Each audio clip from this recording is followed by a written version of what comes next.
નમસ્કાર વિદ્યાર્થી દોસ્તો, આજે આપણે ધોરણ 11ના વિજ્ઞાન પ્રવાહના નવા બદલાયેલા એનસીઈઆરટીના અભ્યાસક્રમ સંલગ્ન વિષય જીવવિજ્ઞાનના 17મા પ્રકરણ શ્વાસોશ્વાસ અને વાયુઓના વિનિમયનો અભ્યાસ કરીશું. મિત્રો, આપણે સૌ જાણીએ છીએ કે દરેક સજીવો જે છે તેને શક્તિની આવશ્યકતા રહે છે. જ્યારે સજીવો પ્રજનન કરે છે, સજીવોની તમામ દેહધાર્મિક પ્રક્રિયાઓની અંદર શક્તિની આવશ્યકતા હોય છે. આ શક્તિ તે ખોરાકમાંથી પ્રાપ્ત કરે છે. આપણા શરીરમાં જ્યારે ખોરાકનું ઓક્સિડેશન થાય તો શક્તિ છૂટી પડે. આ શક્તિને છૂટી પાડવા માટે ઓક્સિજન જરૂરી છે અને આવો ઓક્સિજન આપણે શ્વાસોશ્વાસની ક્રિયાથી પૂરો પાડી શકીએ.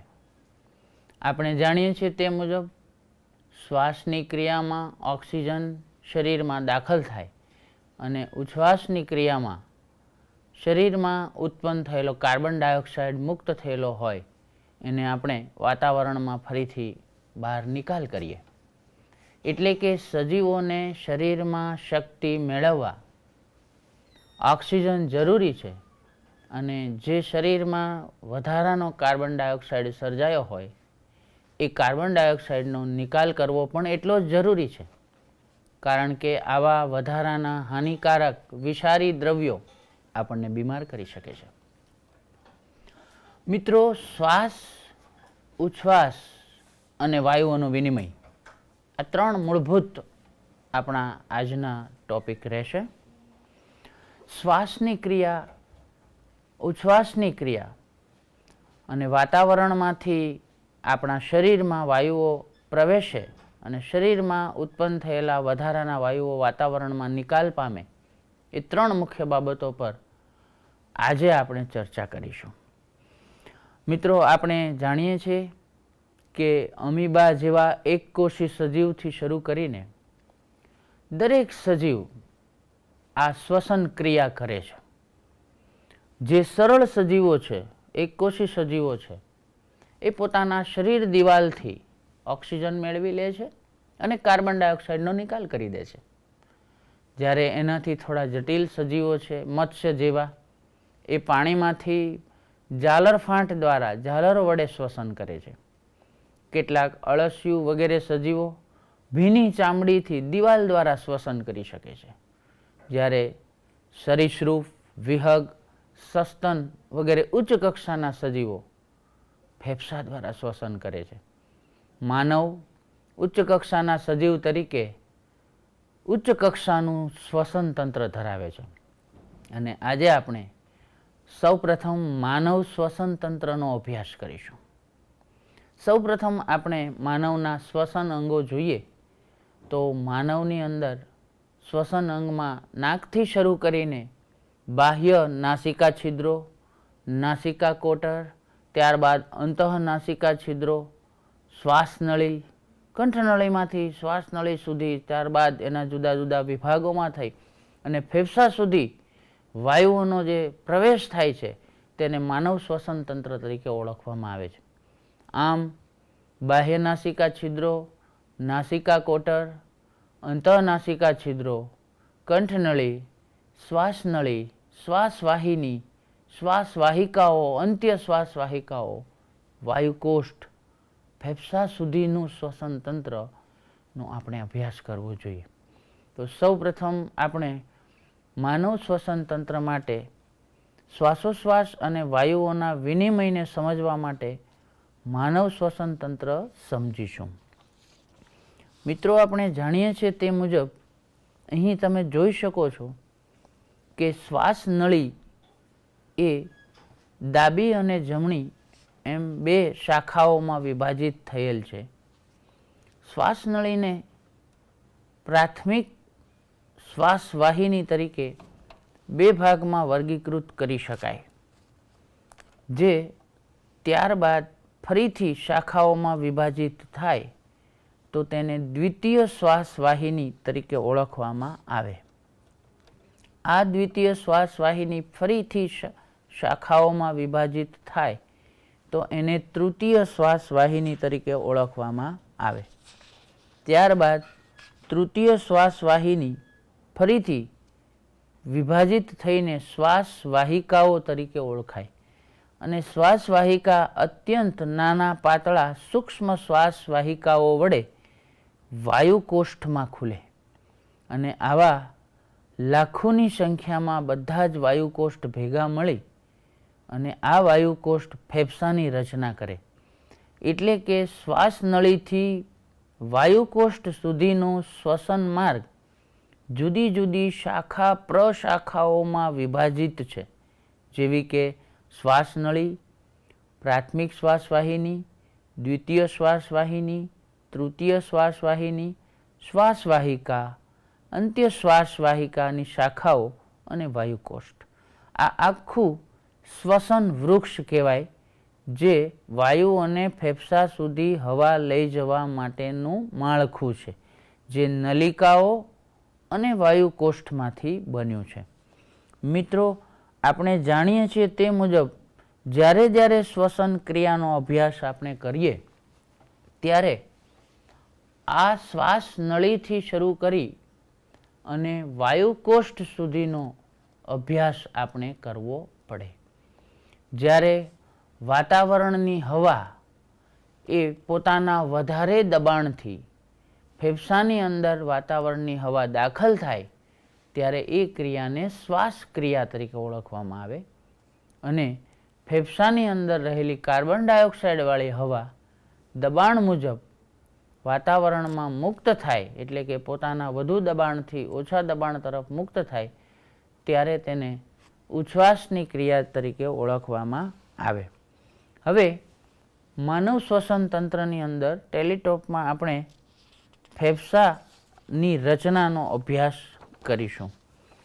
અહીં આપ જોઈ રહ્યા છો તે મુજબ ડાબી બાજુ અને જમણી બાજુ બે ફેફસાની રચના જોઈ શકો છો. શ્વાસ નળી જે છે એ શ્વાસ નળી વાયુઓ ફેફસાની અંદર ધકેલવાનું કાર્ય કરશે. અહીં એક નલિકા જે છે એ જમણી બાજુ અને ડાબી બાજુ બંને બાજુએ ફેફસાની અંદર હવા મોકલશે. અહીં આપ જોઈ રહ્યા છો કે આ જમણું ફેફસું છે અને આ ડાબી તરફનું છે. જમણી બાજુના ફેફસાની અંદર એક આડી ફાંટ અને એક ત્રાંસી ફાંટ, આડી અને ત્રાંસી એમ બે ફાંટને લીધે 1, 2 અને 3 ખંડમાં વિભાજિત થયેલું છે. ઉપરના ખંડને ઉપરી ખંડ, મધ્ય ભાગના ખંડને મધ્ય ખંડ અને સૌથી નીચેના ખંડને અધઃ ખંડ તરીકે ઓળખવામાં આવે છે. જ્યારે ડાબી તરફના ફેફસામાં માત્ર એક ત્રાંસી ફાંટ હોવાને કારણે બે ભાગમાં વિભાજિત છે. ઉપરના ખંડને ઉપરી ખંડ અને નીચેના ખંડને અધઃ ખંડ તરીકે ઓળખવામાં આવે છે. આમ જમણી બાજુના ફેફસા અને ડાબી બાજુના ફેફસામાં દેખીતો તફાવત એ છે કે જમણી બાજુનું ફેફસું થોડું મોટું છે, ડાબી બાજુનું થોડું નાનું છે. જમણી બાજુના ફેફસામાં બે ખાંચ છે અથવા બે ફાંટ છે, ડાબી તરફ એક છે. જમણી બાજુના ફેફસાની અંદર 3 ખંડ બને છે, ડાબી તરફ 2 છે. જમણી બાજુના ફેફસાનો જે ભાગ મોટો દેખાય છે તેઓ ડાબી તરફ થોડો ખાંચવાળો છે. મિત્રો, આ ખાંચ જે છે એને હૃદયની ખાંચ કહીશું, કારણ કે માનવમાં હૃદય ડાબી તરફ ઢળતું હોય છે. હૃદયની ખાંચ એમ કહીશું. આમ માનવ ફેફસાની અંદર જે દેખીતો તફાવત જે છે એ જોયા પછી આપણને ખ્યાલ આવે છે કે વાતાવરણની હવા જે છે એ ફેફસામાં પ્રવેશે ત્યારે ફેફસાની અંદર રુધિર કેવી રીતે ઓક્સિજન મેળવે તેમજ કાર્બન ડાયોક્સાઇડ જે છે ફેફસાની અંદર કેવી રીતે ધકેલે એ વાયુઓના વિનિમયને સમજતા પહેલાં સૌથી પહેલાં આપણે શ્વાસ, ઉચ્છ્વાસ અને શ્વસનની ક્ષમતાઓ, ફેફસાનું કદ વગેરેનો અભ્યાસ કરી લેવો પડે. તો સૌપ્રથમ હવે આપણે જોઈશું શ્વાસોશ્વાસ જે છે એની ક્રિયાવિધિ શું છે અથવા તો શ્વાસ આપણે કેવી રીતે લઈએ છીએ. તો શ્વાસ માટે સૌપ્રથમ આપણે જે છે એ એક સ્પષ્ટ આકૃતિ દ્વારા કરી લઈએ કે માનવની અંદર જે છે એ શ્વાસની અને ઉચ્છ્વાસની ક્રિયા કેવી રીતે થાય છે. અહીં આકૃતિની અંદર આપણે જોઈ રહ્યા છે કે માનવ શ્વસન તંત્ર જે છે એ ફેફસાની અંદર હવા ભરવા માટે ઉરોદર પટલ જે અહીંયા દેખાય છે એ નીચે તરફ જશે અને પાંસળીઓ જે અહીંયા છે તે બહારની તરફ ખસશે. એટલે પાંસળી બહારની તરફ ખસે અને ઉરોદર પટલ અહીંયા જે છે એ સીધો થઈ જાય તો અંદર ફેફસાની અંદર જે છે ઉરસ ગુહાનું પોલાણ વધી જાય છે, જેને લીધે વાતાવરણની હવા અને ફેફસાની અંદરની હવામાં દબાણનો તફાવત ઊભો થાય. એટલે કે હવા પોતાના વધુ દબાણથી ક્રમશઃ અંદર ઓછા દબાણ તરફ અંદર પ્રવેશે. આ ક્રિયાને શ્વાસની ક્રિયા થઈ કહેવાય. આપણે સૌપ્રથમ શ્વાસની ક્રિયા માટે પાંસળી અને ઉરોદર પટલ કેવી રીતે કાર્ય કરે તે સમજીએ. મિત્રો, શ્વાસની ક્રિયા જ્યારે થાય ત્યારે વાતાવરણની હવા જે છે એ ફેફસાની અંદરની હવાનું દબાણ અને વાતાવરણની હવાનું દબાણ જે છે એનો એક તફાવત ઊભો થાય છે. એ તફાવત કેવી રીતે કાર્ય કરે તે આપણે સમજીએ. તો આપણો ફેફસા જે છે તેની આજુબાજુ જે છે એ પાંસળીઓનું પિંજર છે, અસ્થિપિંજર, પાંસળી પિંજર. આ પાંસળી પિંજર જે છે એ ફેફસાને દબાવી પણ શકે છે અને ફેફસાથી થોડા દૂર જઈને એનાથી દબાણ ઓછું કરી શકાય. તે જ રીતે ફેફસાના નીચેના ભાગે જે છે એ ઘુમટ આકારનું ઉપર તરફ આમ ઉપસેલું હોય એવો ઉરોદર પટલ છે. આ ઉરોદર પટલ જે તમે જોઈ રહ્યા છો, આવા આકારનો ઉરોદર પટલ એ નીચે તરફ ખસે એટલે કે સીધો થાય. ઉરોદર પટલ સીધો થાય, પાંસળીઓ આગળ તરફ ખસે. આકૃતિની અંદર તમે જોઈ રહ્યા છો કે આ પાંસળીઓ જે છે એ બહારની તરફ ખસે છે અને ઉરોદર પટલ જે છે એ નીચે તરફ જાય છે, જેના કારણે વાતાવરણના અને ફેફસાની અંદરના દબાણની અંદર તફાવત ઊભો થાય છે. એટલે વાતાવરણની હવા ફેફસામાં પ્રવેશે, જેને શ્વાસ તરીકે ઓળખવામાં આવે. હવે આપણે ઉચ્છ્વાસની પ્રક્રિયા જે છે તે સમજીએ. તો જ્યારે ફેફસાની હવા, કાર્બન ડાયોક્સાઇડવાળી હવા જે છે તે વાતાવરણના જે હવાનું દબાણ જે છે તેનાથી વધી જાય ત્યારે ફેફસાની હવા દબાણપૂર્વક વાતાવરણમાં બહાર ધકેલાય તો એને ઉચ્છ્વાસની ક્રિયા કહેવાય. મિત્રો, આવું કેવી રીતે થશે? તો ઉરોદર પટલ જે નીચે તરફ ગયો છે એ હવે બાજુની આકૃતિની અંદર તમે જોઈ શકો છો કે ઉરોદર પટલ જે છે એ હવે પોતાના મૂળ સ્થાને એટલે કે ઉપરની તરફ પરત આવશે. નીચેથી દબાણ આવશે, ઉરોદર પટલ ઉપર ખસે અને સાથે સાથે પાંસળી પિંજર જે બહાર આવ્યું છે એ અંદર જાય. એટલે અંદરની જગ્યા ઓછી થઈ ગઈ, હવા ઉપર દબાણ આવ્યું, જેને કારણે ક્રમશઃ હવા ફેફસાની અંદર રહેલી હવા જે છે એ બહાર નીકળશે નાક વાટે, જેને આપણે ઉચ્છ્વાસ તરીકે ઓળખીશું. મિત્રો, અહીંયા જે પાંસળીઓ જે છે, અહીંયા અને અહીંયા જે પાંસળી છે તે આ એક બકેટ દોરેલી છે, તેની અંદર જે હેન્ડલ જે છે તેની માફક કાર્ય કરશે. જો આ હેન્ડલને આપણે અપ લઈશું, અપ, તો ફેફસાથી એ દૂર જશે અને એને ડાઉન કરીશું તો એ ફેફસાની નજીક જશે. એટલે આ હેન્ડલ જે છે અપ એન્ડ ડાઉન કરો એ રીતે પાંસળીઓની ગતિ જે છે એ શ્વાસ લેતી વખતે દૂર તરફ અને ઉચ્છ્વાસ વખતે નીચે તરફ દબાણ અનુભવે છે, જેના કારણે તમે અહીંયા જોઈ શકો છો કે ફેફસાની અંદરનું ફુફ્ફુસીય કદ વધારે છે, અહીંયા ઓછું છે. કદ વધારે છે એટલે હવા અંદર આવે છે અને કદ ઓછું છે એટલે હવા બહાર જાય છે. આ પ્રક્રિયા જે છે જેને શ્વાસોશ્વાસની પ્રક્રિયા તરીકે ઓળખવામાં આવે છે. મિત્રો, શ્વાસ અને ઉચ્છ્વાસની ભૌતિક પ્રક્રિયા ભૌતિક વિજ્ઞાનના સિદ્ધાંતો મુજબ હવાના દબાણના તફાવતને અનુસરે છે. આપ જાણો છો તે પ્રમાણે કોઈ પણ વસ્તુ પોતાના વધુ દબાણથી ઓછા દબાણ તરફ ગતિ કરી શકે, તેમ હવા પણ પોતાના વધુ દબાણથી ઓછા દબાણ તરફ ગતિ કરે.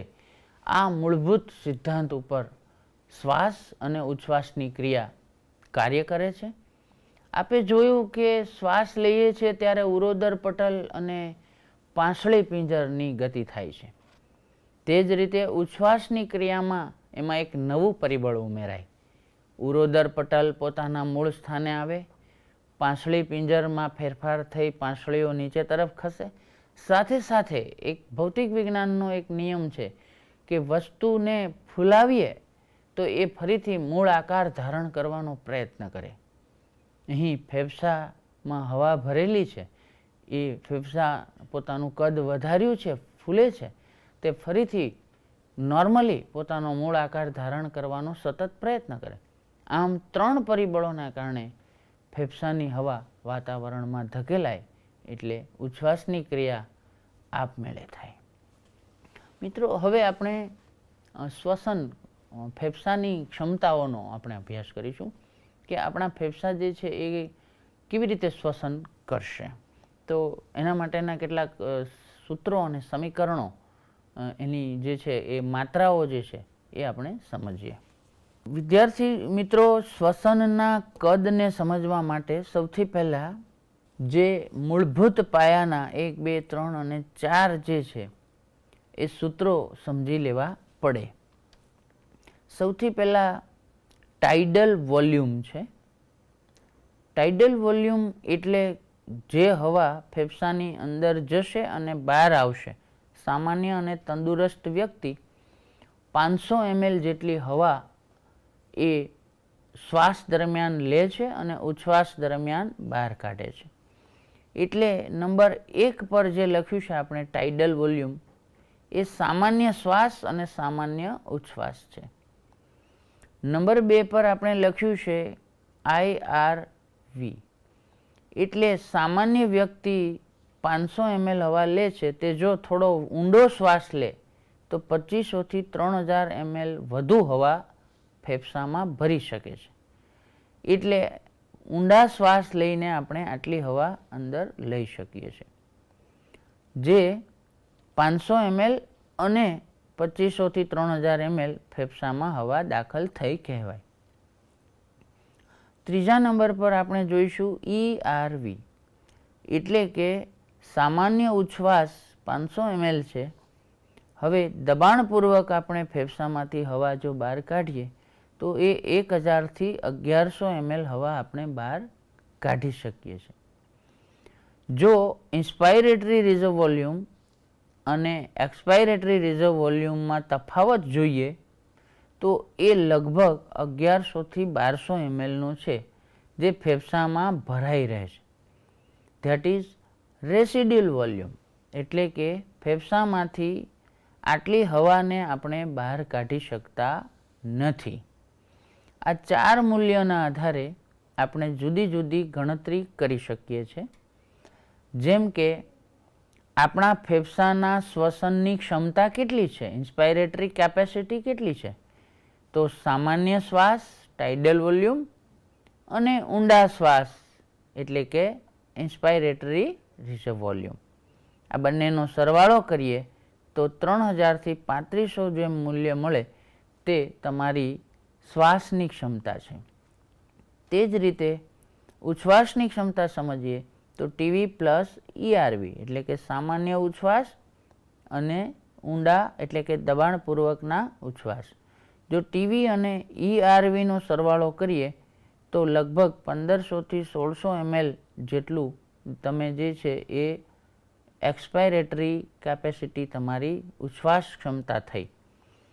હવે FRCનું મૂલ્ય જોઈએ તો ERV અને RVના સરવાળાથી મેળવી શકાય, જે ફંક્શનલ રેસિડ્યુઅલ કેપેસિટી છે ફેફસાની. તે જ રીતે ફેફસાની વાઇટલ કેપેસિટી એટલે કે જીવંત ક્ષમતા જોઈએ તો ફેફસા તમારા TV, IRV અને ERVના સરવાળા જેટલું થાય. એટલે કે સામાન્ય શ્વાસોશ્વાસ અને ખૂબ દબાણપૂર્વકના શ્વાસોશ્વાસનો સરવાળો કરો તો તમારી ફેફસાની કાર્યક્ષમતા સમજી શકાય. તે જ રીતે હવે ટોટલ લંગ કેપેસિટી એટલે કે ફેફસાની પૂરેપૂરી ક્ષમતા કેટલી છે એ જાણવું હોય તો પ્રથમ 4 કિંમતોના સરવાળા જેટલી થાય, જેમાં TV tidal volume, inspiratory respiratory volume, expiratory અને રેસિડ્યુઅલ વોલ્યુમ એમ બધાને સરવાળા કરીને તમે ટોટલ લંગ કેપેસિટી એટલે કે ફેફસાની પૂર્ણ ક્ષમતાઓને જાણી શકો છો.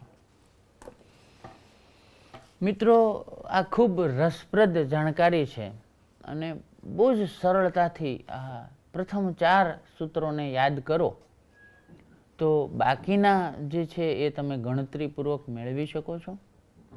આપણી પરીક્ષા પદ્ધતિની અંદર નાના નાના 1 માર્કના 1 ગુણના જે પ્રશ્નો છે તેની અંદર ખાસ આવું પૂછાતું હોય છે કે આપણા ફેફસા જ્યારે આપણે શ્વાસ લઈએ છીએ ત્યારે એની ક્ષમતા કેટલી છે, ઉચ્છ્વાસ લેવાની આપણી સામાન્ય અને તંદુરસ્ત વ્યક્તિની ક્ષમતા કેટલી હવા ફેફસાની અંદર ભરાયેલી રહે છે, જ્યારે આપણે ઉચ્છ્વાસની ક્રિયા પૂર્ણ કરીએ ત્યારે પણ હવા કેટલી બહાર કાઢીએ છીએ, તમારા ફેફસાની જીવંત ક્ષમતા કેટલી છે, ફેફસાની ટોટલ કુલ ક્ષમતા પણ આ સૂત્રોની મદદથી જાણી શકીએ છીએ.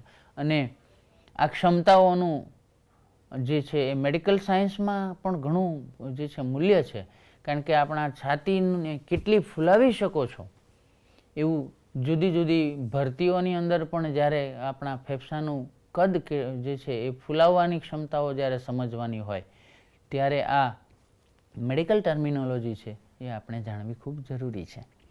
હવે વિદ્યાર્થી દોસ્તો, આપણે ફેફસાની અંદર જે હવા દાખલ થાય એમાં ઓક્સિજન અને કાર્બન ડાયોક્સાઇડ રુધિર સાથે સંપર્કમાં આવે ત્યારે વાયુઓનો વિનિમય કરે એ વખતે તમારા રુધિરની, વાયુકોષ્ઠની સાથે સાથે વાતાવરણની ઓક્સિજન અને કાર્બન ડાયોક્સાઇડનું કદ જે છે એ મિલીમીટર પારોની અંદર માપીએ તો કેટલા પ્રમાણમાં વાયુઓ કેવી રીતે દાખલ થાય એ ખૂબ અગત્યનું છે.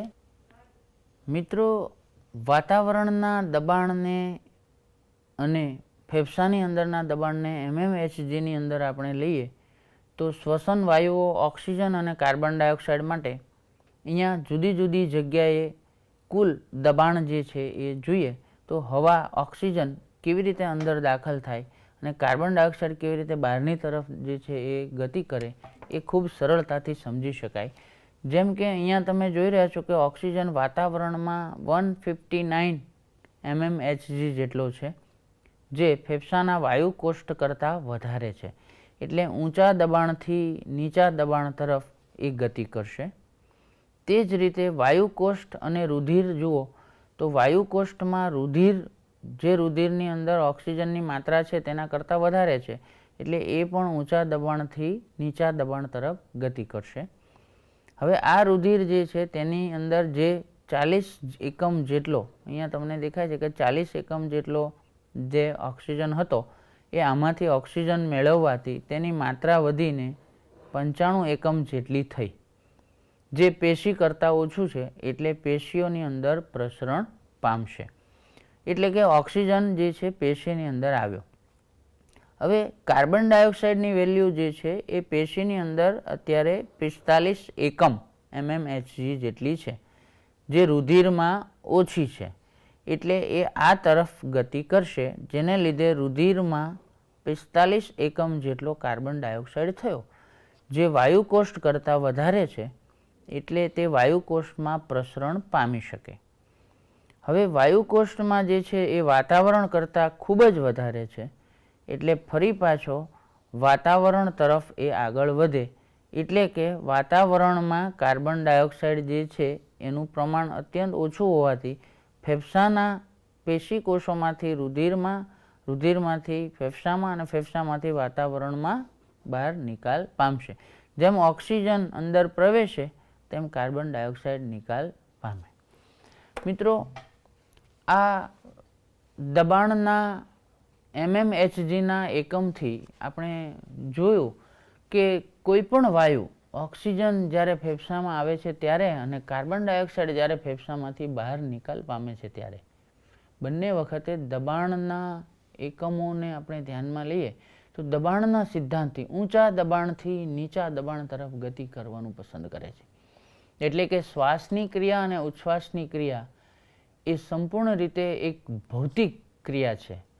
ફિઝિકલ પ્રોપર્ટીઝ એની અંદર ભૌતિક વિજ્ઞાનના જે સિદ્ધાંતો જે છે તેનાથી ખૂબ સરળતાથી આપણે એને સમજી શકીએ છીએ.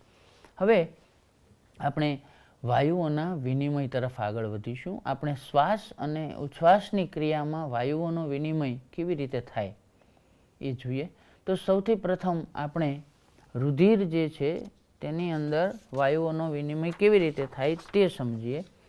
આપણે જાણીએ છીએ કે રુધિરની અંદર જે છે વાયુઓની આપલે કેવી રીતે થાય એ સમજવું હોય તો અહીંયા હિમોગ્લોબિન સાથે કેવી રીતે જોડાય એ આપણે સમજતા પહેલાં રુધિર કેવી રીતે કાર્ય કરશે ઓક્સિજનનું વહન તે જોઈ લઈએ. તો રક્તકણો જે છે એ રક્તકણો લાલ રંગના છે, તેની અંદર હિમોગ્લોબિન રહેલું છે, આયર્ન ખનિજ જે છે આવેલું છે અને તે રક્તકણો 97% જેટલો ઓક્સિજન જે છે એ રુધિર દ્વારા ઓક્સિજનને લઈ જશે. એટલે કે રુધિર દ્વારા જે ઓક્સિજન જે છે એનું વહન 97% જેટલું રક્તકણ દ્વારા થાય છે અને બાકીના 3% જેટલું જે છે એ રુધિર રસ દ્વારા થાય છે. તો ઓક્સિજનનું વહન જે છે એ અહીંયા સમીકરણ દ્વારા આપણે સમજીએ તો સૌથી પ્રથમ અહીંયા દેખાય છે તે હાઇડ્રોજન જે છે એ હિમોગ્લોબિન સાથે જોડાઈને હિમોગ્લોબિનિક એસિડ બનાવે છે. આ હિમોગ્લોબિનિક એસિડ ઓક્સિજન સાથે જોડાઈને અહીંયા ઓક્સી હિમોગ્લોબિનિક એસિડનું નિર્માણ કરે છે. હવે આ ઓક્સી હિમોગ્લોબિનિક એસિડ જે છે એ રક્તકણમાં આ એક પોટેશિયમ બાયકાર્બોનેટ જે છે એની હાજરી હોય છે તેની સાથે સંયોજન બનાવે. એટલે પોટેશિયમ અને હાઇડ્રોજન અહીંયા ધન આયન છે, જ્યારે બાયકાર્બોનેટ અને HbO2 અહીંયા ઋણ આયન છે. ત્યારે ધન આયનની એક્સચેન્જ થાય આમાંથી આમાં, એટલે કે અહીંયા આવશે અને H અહીંયા જશે. આથી અહીંયા KHbO2 અને H+ તથા HCO3- એટલે કે બાયકાર્બોનેટ આયન છૂટો પડશે. હવે આ બંને જોડાઈને કાર્બોનિક એસિડ H2CO3નું નિર્માણ કરશે. જ્યારે આ કાર્બોનિક એસિડ પેશીઓમાં આવશે કાર્બોનિક એસિડ, ત્યારે એમાંથી કાર્બન ડાયોક્સાઇડ છૂટો પડી શકે છે. કારણ કે આપણે જાણીએ છીએ કે H2CO3 જે છે એ H2O અને CO2માં રૂપાંતરણ થઈ શકે છે. જ્યારે અહીંયા તમે જોશો તો પેશીય જળમાં KHbO2 જે સર્જાયો છે એ K+, Hb અને ઓક્સિજન આપી શકે છે, જેને લીધે ઓક્સિજન જે છે એ અંગની અંદર વપરાશ થશે. જે શ્વસનની અંદર જારક શ્વસન થવા માટે જે ઓક્સિજન જરૂરી છે એ અહીંયા છૂટો પડે છે. મિત્રો, હવે આપણે આ જ રીતે કાર્બન ડાયોક્સાઇડ જે છે એનું વહન કેવી રીતે થાય તે સમજીએ. તો કાર્બન ડાયોક્સાઇડ એ 3 અલગ અલગ જુદી જુદી પદ્ધતિઓથી જે છે એ શરીરમાંથી નિકાલ પામે. કાર્બન ડાયોક્સાઇડ જેમ આપણે ઓક્સિજન જોયું કે 97% જેટલો ઓક્સિજન જે છે એ રક્તકણો દ્વારા દૂર થાય છે હિમોગ્લોબિન સાથે, અને 3% રુધિર રસ દ્વારા એટલે કે પ્રવાહીમાં દ્રાવ્ય થઈને ઓક્સિજનનું વહન. એટલે ઓક્સિજનનું વહન મહદ અંશે રક્તકણો દ્વારા થઈ રહ્યું છે. પરંતુ કાર્બન ડાયોક્સાઇડ માટે તેવું નથી. કાર્બન ડાયોક્સાઇડ અલગ અલગ જે છે પ્રોટીન સાથે સંયોજાઈ શકે છે, બાયકાર્બોનેટ સ્વરૂપે આગળ વધી શકે છે, ભૌતિક દ્રાવણ બનાવી શકે છે. એટલે જુદી જુદી પદ્ધતિઓથી કાર્બન ડાયોક્સાઇડ શરીરમાં જે સર્જાયો હોય તે દૂર થાય. આપણે ક્રમશઃ બધી પદ્ધતિઓનો અભ્યાસ કરીએ.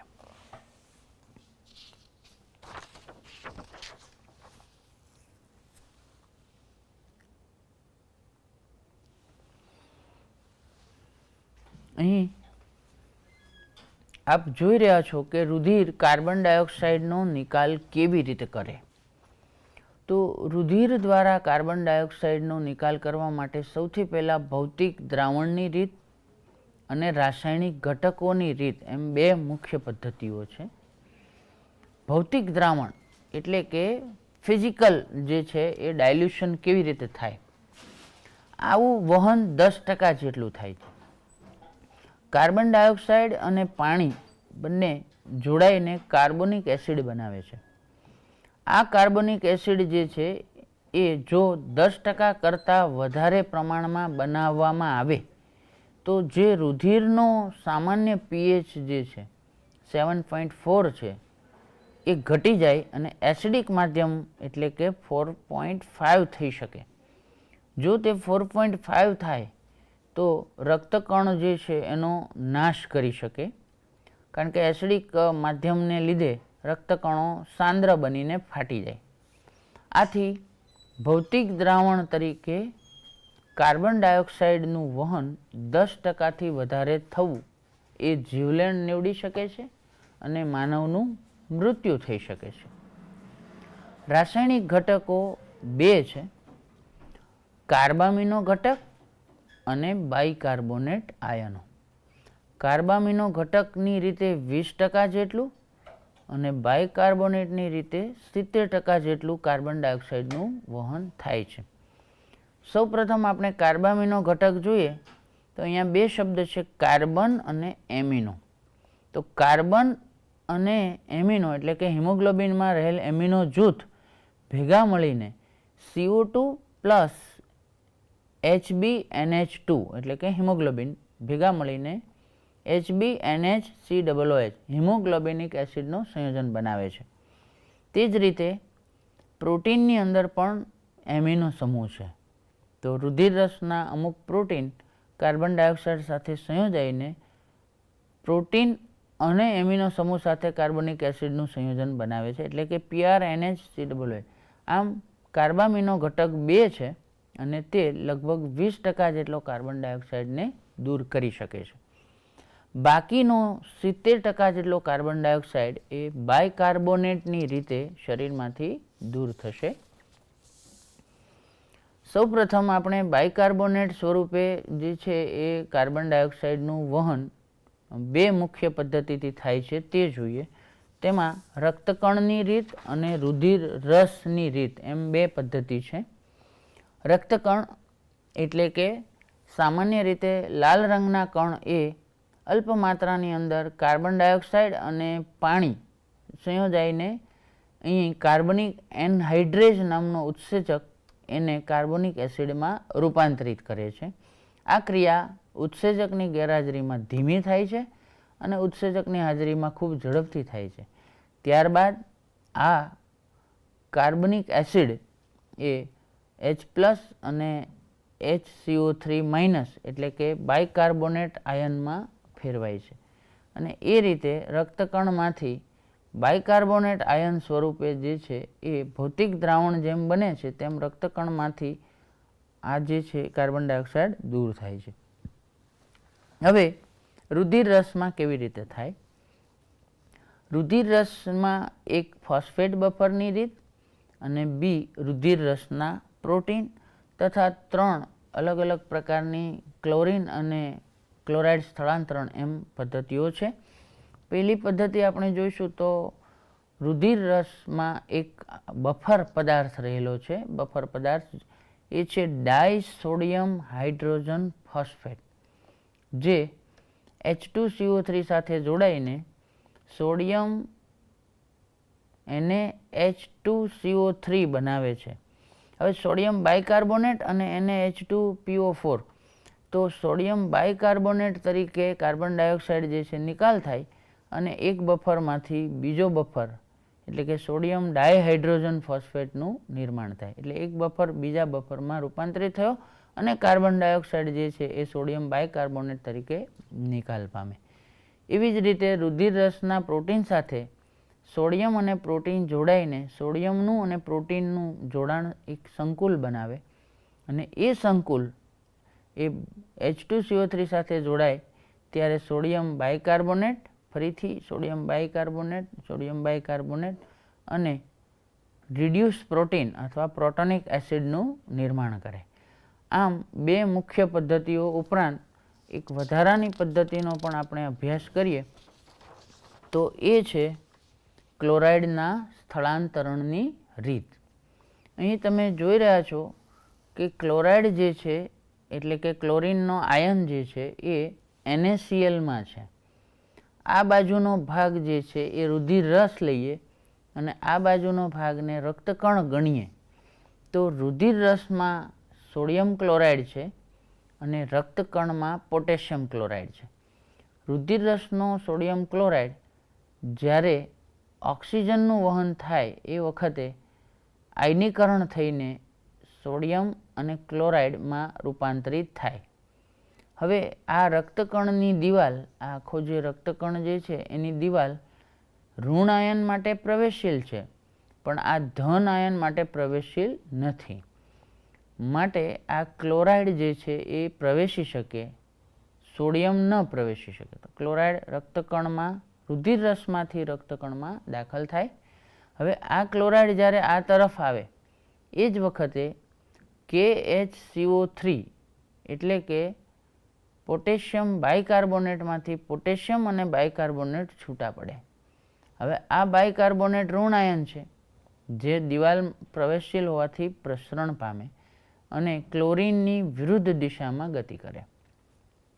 હવે અહીંયા પોટેશિયમ બાકી રહ્યો અને ક્લોરાઇડ અંદર ઉત્પન્ન થયો. એ બંને ભેગા થઈને ક્લોરાઇડ સ્થળાંતરણ પામીને આવેલો છે તે બંને ભેગા થઈને KClનું નિર્માણ કરે, એટલે રક્તકણમાં KCl સર્જાય. હવે આ તરફ જોઈએ તો રુધિર રસમાં બાયકાર્બોનેટ જે આવેલો છે તે હવે એકલા પડેલા સોડિયમ સાથે જોડાઈને સોડિયમ બાયકાર્બોનેટ બનાવે છે. આમ રુધિર રસ અને રક્તકણમાં રુધિર રસ તરફથી રક્તકણ તરફ, રુધિર રસથી રક્તકણની દિશામાં આ તરફ ક્લોરાઇડ સ્થળાંતરણ થયો કહેવાય. હવે આનાથી વિરુદ્ધ દિશાની અંદર બાયકાર્બોનેટ જે છે એ કેવી રીતે કાર્ય કરે અને ક્લોરાઇડને કેવી રીતે પ્રતિસ્થળાંતરણ કરાવે તે જોઈએ. તો હવે રુધિર રસ આ તરફ છે અને રક્તકણ આ તરફ છે. તો સૌપ્રથમ HHB+O2 એટલે કે ઓક્સી હિમોગ્લોબિનિક એસિડ બને. જ્યારે ઓક્સી હિમોગ્લોબિનિક એસિડ બને ત્યારે KClનું આયનીકરણ થાય. આ KCl K+ અને Cl- માં ફેરવાય, જેમાંનો Cl- રુધિર રસમાંથી રક્તકણમાંથી રુધિર રસમાં દાખલ થાય. આ ક્લોરાઇડ જે છે એ હવે સોડિયમ સાથે સંયોજાઈ શકશે. રુધિર રસમાં સોડિયમ બાયકાર્બોનેટ છે, તેમાંથી સોડિયમ અને બાયકાર્બોનેટ એમ બે ધન અને ઋણ આયનો છૂટા પડે. ઋણ આયનો પ્રવેશશીલ હોવાથી દિવાલ આ તરફ ગતિ કરે. હવે આ તરફ જે છે એ પોટેશિયમ ફ્રી છે અથવા મુક્ત છે, તેની સાથે બાયકાર્બોનેટ જોડાય પોટેશિયમ બાયકાર્બોનેટ બનાવે. જ્યારે આ તરફ જે ક્લોરીન આવેલો છે તે સોડિયમ સાથે જોડાઈને NaCl એટલે કે સોડિયમ ક્લોરાઇડનું નિર્માણ કરે. આમ ક્લોરાઇડના પ્રતિસ્થળાંતરણથી કાર્બન ડાયોક્સાઇડનું પોટેશિયમ બાયકાર્બોનેટ તરીકે વહન થયું ગણાય. એટલે પોટેશિયમ બાયકાર્બોનેટ જે છે તે કેટલી રીતે જે છે એ વહન પામ્યો. આપણે મુખ્ય પદ્ધતિઓ બે જોઈ. ભૌતિક દ્રાવણની રીતે 10% જેટલો વહન પામ્યો. ત્યારબાદ હિમોગ્લોબિન અને પ્રોટીનના સંયોજન તરીકે એ 20% જેટલો વહન પામ્યો. જ્યારે બાયકાર્બોનેટ તરીકે 70% જેટલો જે છે કાર્બન ડાયોક્સાઇડ વહન પામે. અને એમાં પણ પેટા પદ્ધતિઓ આપણે જોઈ. મિત્રો, પરીક્ષાની અંદર જ્યારે પ્રશ્નપત્ર આપની સામે આવે અને કાર્બન ડાયોક્સાઇડના વહનની જુદી જુદી જે પદ્ધતિઓ છે તેમાંથી જે પદ્ધતિ માંગેલ હોય, કાર્બન ડાયોક્સાઇડના વહન માટેની ભૌતિક દ્રાવણની રીત હોય, કાર્બામિનો સંયોજનની હોય, બાયકાર્બોનેટના પેટા વિભાગોની હોય, તે મુજબ આપણી સમજણ જે એકદમ દ્રઢ છે તે પ્રમાણે ઉત્તરો લખીએ તો સારા ગુણ પ્રાપ્ત કરી શકીએ. હવે આ બધા કાર્બન ડાયોક્સાઇડના સંયોજનો જે ભેગા થયા એ હવે શ્વસન સપાટી એટલે કે ફેફસા એને કેવી રીતે મુક્ત કરશે એ જોઈએ.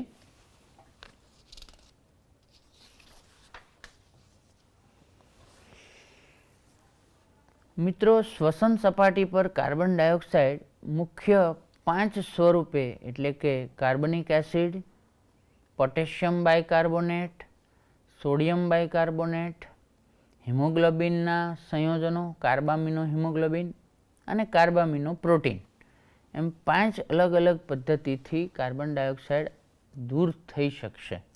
આપણે આ પદ્ધતિઓનો હમણાં અભ્યાસ કર્યો. આ 1, 2, 3, 4 ને 5 અણુઓ આપણે બનાવ્યા, આ સંયોજનો બનાવ્યા કહેવાય.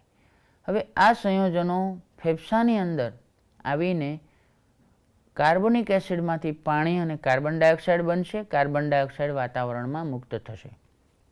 પોટેશિયમ બાયકાર્બોનેટમાંથી K2CO3, H2O અને CO2 બનશે. કાર્બન ડાયોક્સાઇડ મુક્ત થશે. એટલે અહીંયા પોટેશિયમ કાર્બોનેટ. એવી રીતે સોડિયમ બાયકાર્બોનેટમાંથી સોડિયમ કાર્બોનેટ, પાણી અને કાર્બન ડાયોક્સાઇડ મુક્ત થશે. એવી રીતે હિમોગ્લોબિનનું સંયોજન છે તેમાંથી પણ કાર્બન ડાયોક્સાઇડ મુક્ત થશે અને પ્રોટીનનું જે સંયોજન છે તેમાંથી પણ કાર્બન ડાયોક્સાઇડ મુક્ત થશે. એટલે કે કાર્બન ડાયોક્સાઇડના વહનની પદ્ધતિમાં આપણે અભ્યાસ કરેલા બધા જ સંયોજનો કાર્બન ડાયોક્સાઇડ કેવી રીતે ફેફસામાંથી દૂર કરશે તેના સમીકરણો છે. અને ખૂબ ઝડપથી અને સરળતાથી સંતુલિત કરેલા સમીકરણો એકવાર ફરીથી પુનરાવર્તન કરી લઈએ તો બાયકાર્બોનેટ જે છે અથવા તો સોડિયમ અને પોટેશિયમ બાયકાર્બોનેટ સિવાય કાર્બોનિક એસિડ, પોટેશિયમ બાયકાર્બોનેટનું સંયોજન, સોડિયમ બાયકાર્બોનેટનું સંયોજન, હિમોગ્લોબિનનું જે છે કાર્બામિનો હિમોગ્લોબિનનું સંયોજન અને કાર્બામિનો પ્રોટીનનું સંયોજન. મિત્રો, આપણે સંપૂર્ણ વાયુઓનો વિનિમય જે છે કેવી રીતે થાય અને ખૂબ સરળતાથી યાદ રહે એવી પદ્ધતિથી આપણે ભણ્યા. હવે આ જે કાર્બન ડાયોક્સાઇડ કે ઓક્સિજન જે છે એનો નિકાલ ક્યારે થાય એ સમજવું હોય આપણે તો એના માટે શ્વસનનું નિયમન સમજવું પડે. અને એ શ્વસન ક્રિયાનું નિયમન જે છે એ આપણા મગજ દ્વારા, મગજની અંદર જે જુદા જુદા સંવેદી કેન્દ્રો છે તેના દ્વારા થાય. હવે આપણે શ્વસન ક્રિયાનું નિયમન સમજીશું. વિદ્યાર્થી મિત્રો, શ્વસન પ્રક્રિયાનું નિયમન સામાન્ય રીતે મગજ દ્વારા થાય છે. મગજની અંદર લંબમજ્જા તરીકે ઓળખાતો જે ભાગ છે એ લંબમજ્જાની અંદર એક પોન્સ નામનું અંગ છે. આ પોન્સ જે છે એની અંદર શ્વસન ક્રિયાને, શ્વાસ અને ઉચ્છ્વાસની ક્રિયાને સમજવા માટેના કેન્દ્રો છે.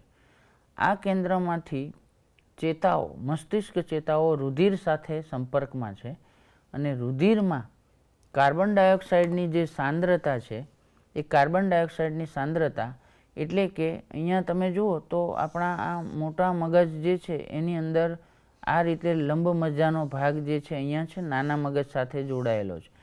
તો અહીંયા આ પોન્સ જે છે એ અહીંયા છે અને તેમાંથી ચેતા જે છે એ રુધિરના સંપર્કમાં છે. એટલે રુધિરની સાંદ્રતાને એ ચકાસણી કરે છે. રુધિર જે છે એની સાંદ્રતાની એ ચકાસણી કરે, જેના કારણે કાર્બન ડાયોક્સાઇડ જે છે તેની સાંદ્રતા વધી જાય. કાર્બન ડાયોક્સાઇડની સાંદ્રતા જ્યારે વધી જાય ત્યારે મગજને જાણ થાય અને મગજ જે છે એ સંવેદી કેન્દ્રો દ્વારા ઉચ્છ્વાસની જે ક્રિયા છે એને પ્રેરે છે, ઉચ્છ્વાસની ક્રિયાને પ્રેરે. એવી જ રીતે કાર્બન ડાયોક્સાઇડની સાંદ્રતા જે છે એનાથી વિરુદ્ધ પ્રક્રિયા એ O2ની સાંદ્રતા છે અને એની પણ એ સંવેદી કેન્દ્રોને જાણ થાય અને ઓક્સિજન લેવા માટે એ શ્વાસની ક્રિયાને પ્રેરે છે. એટલે મિત્રો, મગજના સંવેદી કેન્દ્રો જે છે એ શ્વાસ અને ઉચ્છ્વાસ બંને ક્રિયાઓને પ્રેરી શકે છે. હવે અહીંયા જે છે એ શ્વસન તંત્રની અનિયમિતતાઓ જે છે તેના નામ લખેલા છે. સૌપ્રથમ આપણે જોઈશું કે આપણા શ્વાસોશ્વાસમાં અસ્થમા એટલે કે દમ એ મુખ્ય જોવા મળે એવી એક જે છે સમસ્યા છે, જે શ્વાસવાહિની અને શ્વાસવાહિકાઓમાં જે છે એ તકલીફ થાય છે. ખાસ કરીને એલર્જી પ્રેરક જુદા જુદા ઘટકોથી દમ અથવા અસ્થમા થાય છે, જેને લગભગ કાયમી મટાડી ન શકાય, પણ એલર્જીથી બચીને રહેવાથી આપણે આ સમસ્યા જે છે એનો જે છે દૂર કરી શકીએ અથવા એનાથી દૂર રહી શકીએ છીએ. બીજું છે એમ્ફિસેમા. એમ્ફિસેમા એ વારંવાર દિવાલને, ફેફસાની અથવા તો શ્વાસનળીની દિવાલ જે છે એને નુકસાન થાય એવો રોગ છે. ધૂમ્રપાન વગેરેથી એમ્ફિસેમા થાય છે, જેની અંદર ઘણું વધારે નુકસાન પણ થઈ શકે. એક ક્રોનિક રોગ ગણાય છે. ત્રીજું છે બ્રોન્કાઇટિસ. બ્રોન્કસનો અર્થ શ્વાસનળી થાય છે અને બ્રોન્કાઇટિસ એટલે એક શ્વાસનળીનો રોગ છે. અહીંયા જે છે એ શ્વાસનળીની દિવાલમાં દાહક બળતરા થવી, શ્વાસનળી દિવાલમાં ઈજા થવી વગેરે જે છે લક્ષણો છે. અને બ્રોન્કાઇટિસમાં વારંવાર કફ થાય. વારંવાર બ્રોન્કાઇટિસ થવાથી એમ્ફિસેમા પણ થઈ શકે. તો આ એક જે છે એ થોડી કાળજી માંગી લે અથવા તો સ્વાસ્થ્યનું ધ્યાન રાખવું પડે એવી બીમારી છે બ્રોન્કાઇટિસ, જે શ્વાસનળીનો રોગ છે. ચોથું છે વ્યવસાયિક અનિયમિતતાઓ. શ્વાસની અંદર કેટલાક વ્યવસાયના કારણે, જેમ કે કારખાનાઓમાં કામ કરતી વ્યક્તિઓને પોતાના વ્યવસાયના કારણે કેટલાક રોગ થતા હોય છે. જેમ કે સ્ટોન ફેક્ટરીમાં કામ કરતા હોય, પથ્થરના ડસ્ટમાં કામ કરતા હોય તો સિલિકા ડસ્ટથી સિલિકોસિસ થઈ શકે. એવી રીતે ફાઇબર્સ, તાંતણાઓ, તંતુઓ, કાપડની ફેક્ટરીઓમાં કામ કરતા હોય તો એને ફાઇબ્રોસિસ થઈ શકે. એવી રીતે એસ્બેસ્ટોસિસ વગેરે વ્યવસાયિક અનિયમિતતાઓથી થતા રોગ છે. આ સિવાય ફેફસાની અંદર પણ જે છે એ ઘણા બધા ચેપી જે છે એ વાયરસ અથવા બેક્ટેરિયાથી પણ રોગ થઈ શકે છે. એવો એક રોગ જે છે એ છે ન્યુમોનિયા. મિત્રો, ન્યુમોનિયા જે છે એ ન્યુમોકોકસ બેક્ટેરિયાથી થાય છે. ન્યુમોકોકસ બેક્ટેરિયાનો ચેપ લાગવાથી ફેફસાની અંદર પ્રવાહીનો ભરાવો થાય, બેક્ટેરિયાના મૃત રુધિરના કણો એમાં ભરાય અને ખૂબ સખત તાવ આવે. બાળકો છે, વૃદ્ધો છે, એઇડ્સના દર્દીઓ છે, જેવા રોગપ્રતિકારક શક્તિ ઓછી ધરાવતા હોય એવી વ્યક્તિઓમાં આ ન્યુમોનિયાનું જોખમ વધારે છે. મિત્રો, સામાન્ય રીતે શ્વસન તંત્રને સાથે સંકળાયેલી અને આપણા રોજબરોજના જીવનમાં આપણે સાંભળેલી હોય એવી સમસ્યાઓનો આપણે અભ્યાસ કર્યો. આપ ખૂબ સારી રીતે જે છે એ બધા જ વિષયોના અનુસંધાનમાં જીવવિજ્ઞાન એ ખૂબ રસપ્રદ બની રહે એવો પ્રયત્ન કર્યો છે. એનસીઈઆરટીના પાઠ્યપુસ્તકોનો અમલ થયા પછી બાળકોની અંદર ખૂબ ઊંડાણપૂર્વકની સમજ મળી રહે એ માટેનો આ ખૂબ સારો પ્રયાસ છે. આપણે શ્વાસ, ઉચ્છ્વાસ, વાયુઓનો વિનિમય, શ્વસન તંત્રમાં શ્વાસ અને ઉચ્છ્વાસનું નિયમન કેવી રીતે થાય તથા તેને સંલગ્ન જે રોગ છે એ સમજ્યા. હવે આપણે એક નાનકડું નિદાન જેમ થાય એવી રીતે એક નાની કસોટી લઈશું. 10 પ્રશ્ન જે છે એ આપણે જોઈશું કે આપણું મૂલ્યાંકન થશે. આપ જે અત્યાર સુધીમાં જે સમજ્યા છો એ કેવી રીતે એના જવાબો આપણે જે છે એ આપવાના પરીક્ષાની અંદર આપણી મૂલ્યાંકન કસોટી આપણે કરીશું.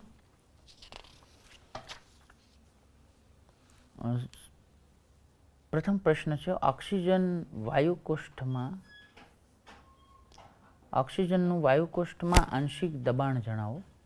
તો મિત્રો, આપણે અલગ અલગ જે છે દબાણ કોષ્ટકની અંદર આપણે જોયા હતા, પણ વાયુકોષ્ઠની અંદર જે દબાણ જે છે એ વાતાવરણના દબાણ કરતાં ઓછું છે.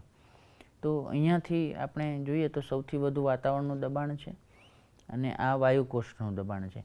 એટલે આપણે બી આન્સર જે છે એ પસંદ કરી શકીએ છીએ અને આપણને ખ્યાલ આવે છે કે વાયુકોષ્ઠની અંદર દબાણ જે છે એ mmHgમાં હોવું જોઈએ. એ પણ અહીંયા ધ્યાન આપીશું.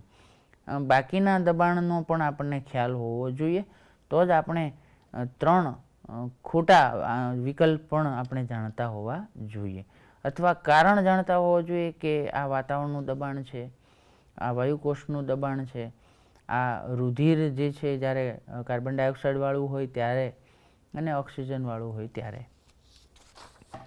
બીજો પ્રશ્ન જે છે એની અંદર આપણે જોઈશું કે હવાના કદના આધારે ચડતા ક્રમમાં ગોઠવો. તો ટીવી એટલે કે ટાઇડલ વોલ્યુમ, વીસી એટલે કે વાઇટલ કેપેસિટી, ઈસી અને આરવી. તો આ બધા જે મૂલ્યો જે છે એમાંથી કયા મૂલ્યને 1, 2, 3 અને 4માંથી કયું મૂલ્ય જે છે એ વધારે છે એને આપણે જે છે ચડતા ક્રમમાં ગોઠવતા હોય તો નાનાથી મોટાના ક્રમમાં જવું પડે. તો અહીંયા આપણને ખ્યાલ આવે છે તે મુજબ સૌથી નાનું કદ જે છે એ 1 નંબર પર છે, તેનાથી મોટું જે છે એ 4 નંબર પર છે, અને એનાથી મોટું જે છે 3 નંબર પર છે EC, અને છેલ્લે 2 નંબર એટલે કે VCનું કદ આવશે. અને આન્સર C જે છે એ આપણે સરળતાથી શોધી શકીશું. અને આમાં આપણે સમગ્ર જે છે એ કોષ્ટકને યાદ કરવું પડે, એટલે ખૂબ આપણી યાદશક્તિને અને જ્ઞાનને ચકાસણી કરે એવો પ્રશ્ન છે. ત્રીજા પ્રશ્ન પર આપણે જઈશું. તો ઉરોદર પટલ નીચેનામાંથી કોની સાથે જોડાયેલું નથી? તો મિત્રો આપણે જાણીએ છીએ કે ઉરોદર પટલ જે છે એ નીચેની બાજુ આગળ અને પીઠ બાજુ કરોડ સ્તંભ અને ઉરોસ્થિ સાથે જોડાયેલું છે. એટલે કરોડ સ્તંભ અને ઉરોસ્થિ સાથે જોડાણ છે. ડાબી બાજુ અને જમણી બાજુ પાંસળીઓ સાથે જોડાયેલું છે. ફેફસા સાથે ઉરોદર પટલ જોડાયેલ નથી. ફેફસાને અસર કરે છે પણ જોડાયેલ નથી. એટલે આપણે સરળતાથી જોડાણ અને બિન જોડાણ એ અલગ કરી શકીએ. એટલે કે આપણી ઉરસ ગુહાનું જ્ઞાનની ચકાસણી કરે છે આ પ્રશ્ન. પ્રશ્ન 4 પર આપણે જઈએ તો આપણે એક આવી આકૃતિ દ્વારા સમજ્યા હતા કે જ્યારે ઉરોદર પટલ નીચેની તરફ ખસેલો હોય, પાંસળી ઉપર તરફ ખસેલી હોય અને હવા અંદર દાખલ થતી હોય તો એ કઈ ક્રિયા દર્શાવે છે? તો આપણે આવા 2 ચિત્રો શ્વાસની અને ઉચ્છ્વાસની ક્રિયાના જોયા. તો તેની અંદર અત્યારે હવા અંદર જાય છે તો એ શ્વાસની ક્રિયા બતાવે છે. જો હવા બહાર જતી હોત અને આ પાંસળીઓ અંદર હોત, ઉરોદર પટલ ઉપર હોત, તો એ ઉચ્છ્વાસની ક્રિયા બતાવે. એટલે આપણે શ્વાસ અને ઉચ્છ્વાસ જે ભણ્યા છે એ આપણે અત્યારે યાદ કરીએ તો આનો સરળતાથી જવાબ આપી શકીએ. 5મા પ્રશ્ન પર આપણે જોઈશું કે શ્વસન ક્રિયાનું અંતિમ ધ્યેય કયું છે? એટલે કે આપણે આખરે શ્વસનથી કયું લક્ષ્ય પ્રાપ્ત કરવા માંગીએ છીએ? તો કાર્બન ડાયોક્સાઇડ લેવા માટેની, ઓક્સિજનને બહાર કાઢવા માટે, કાર્બન ડાયોક્સાઇડને મુક્ત કરવા માટેનું, કે શક્તિ બનાવવા માટેનું? તો શ્વસનનું અંતિમ ધ્યેયમાં આ બંને ખોટા જવાબો સ્પષ્ટ દેખાય છે, પણ તમને આ બંનેમાં કન્ફ્યુઝન, મૂંઝવણ થઈ શકે તેવું છે. પણ કાર્બન ડાયોક્સાઇડ મુક્ત કરવો એના કરતાં પણ વધારે જરૂરી છે શક્તિ મુક્ત કરવી. એટલે અંતિમ ધ્યેય કયું ગણાય? શક્તિ મુક્ત કરવી. 6થા પ્રશ્ન પર જઈશું. રુધિર રસમાં રહેલ બફર પદાર્થનું નામ જણાવો. તો સામાન્ય રીતે રુધિર રસની અંદર જુદા જુદા જે સંયોજનો છે તે વિકલ્પ તરીકે આપેલા હોય. તો sodium bicarbonate, sodium chloride, potassium chloride વગેરેમાં અહીંયા તમને જે સ્પષ્ટ દેખાય છે કે એક બફર પદાર્થ છે, અને એવો જ બીજો બફર પદાર્થ જે સર્જાય છે એમાંથી એ સોડિયમ ડાયહાઇડ્રોજન ફોસ્ફેટ જે છે એ સર્જાય છે, જે પણ આપ યાદ રાખજો. 7મા પ્રશ્ન પર આપણે જોઈએ કે કાર્બનિક એનહાઇડ્રેઝ નામનો એક ઉત્સેચક આપણે અભ્યાસ કર્યો છે, એ કયા અંગમાં રહેલો છે? તો મિત્રો આપણે જાણીએ છીએ કે શ્વેતકણો એ આમાં ભાગ લેતા નથી શ્વસન ક્રિયામાં. તેવી જ રીતે રુધિર રસ જે છે એમાં ઉત્સેચક નથી. લસિકા એ પણ એક શ્વેતકણ છે, એટલે આ 3 જગ્યાએ આપણે જાણીએ છીએ તે પ્રમાણે ઉત્સેચક નથી. એટલે રક્તકણ આ પ્રકારનો ઉત્સેચક જે છે ધરાવે છે, અને રક્તકણ જે છે એ CO2 કાર્બન ડાયોક્સાઇડ અને પાણીનું સંયોજન કરીને H2CO3 બનાવવા માટેની જે પ્રક્રિયા છે એમાં ભાગ લે છે. એટલે આ સમીકરણ પણ આપણે યાદ રાખીશું. રક્તકણ કેટલા પ્રમાણમાં ઓક્સિજનનું વહન કરે છે? તો મિત્રો આપણે જાણીએ છીએ કે જુદા જુદા પ્રમાણ આપેલા છે, તેમાંથી સૌથી વધુ પ્રમાણ જે છે 97% એ રક્તકણનું છે, અને બાકીના જે 3% જે છે એ રુધિર રસનું છે.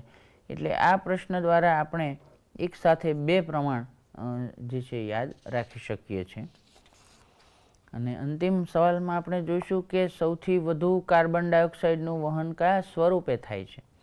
તો મિત્રો જુદી જુદી જગ્યાએ આપણે જે છે વહનના પ્રમાણ આપણે ભણ્યા હતા 10%, 20% વગેરે, તેમાં બાયકાર્બોનેટ સ્વરૂપે સૌથી વધારે લગભગ 70% જેટલું વહન જે છે એ થાય છે.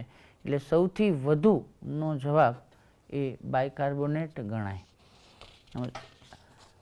ઓક્સિજનના વહન સંયોજન જે છે એ કયા સ્વરૂપે થાય? તો ઓક્સિજન આપણે જાણીએ છીએ તે પ્રમાણે KHBO2 સ્વરૂપે, એટલે કે પ્રથમ જે જવાબ છે તે આ બધા કાર્બન ડાયોક્સાઇડ સાથે સંકળાયેલા છે મોટા ભાગે. એટલે ઓક્સિજનનું વહન પોટેશિયમ ઓક્સી હિમોગ્લોબિનિક સ્વરૂપે થાય છે. આમ 10 પ્રશ્નથી આપણે એક ચકાસણી કરી શક્યા કે આપણે કેટલું સમજમાં આવ્યું છે. મિત્રો આ જ રીતે વારંવાર પુનરાવર્તન કરતા રહેજો અને આપને ખૂબ પરીક્ષામાં સફળતા મળે એ માટે ખૂબ જે છે એ પ્રભુને પ્રાર્થના કરીશું. ધન્યવાદ.